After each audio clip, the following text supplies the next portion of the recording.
நம் வாஞ்சை எங்கே இருக்கிறது? பட்டணத்தில் உள்ள கல்லூரியில் 2 நண்பர்கள் படித்து கொண்டிருந்தார்கள்.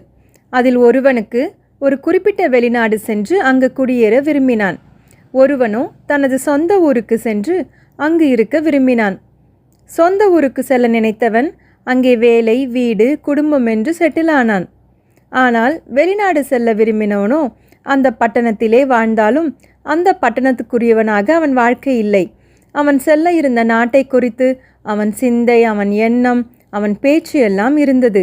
அதற்குரிய வேலைகளையும் செய்து கொண்டிருந்தான். ஒரு குறிப்பிட்ட நாள் விமானம் ஏறி அந்த நாட்டிற்கு சென்று அங்கே குடியேறினான்.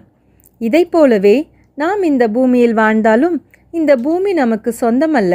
நாம் இந்த பூமியில் அந்நியர்கள்தான். நம் சொந்த வீடு பரலோகத்தில் இருக்கிறது. நாம் நித்திய ராஜ்யத்திற்கு சொந்தமானவர்கள். ஆகவே அதற்கேற்ற வாழ்க்கை, அதற்கேற்ற சிந்தையை தரித்து கொள்வோம்.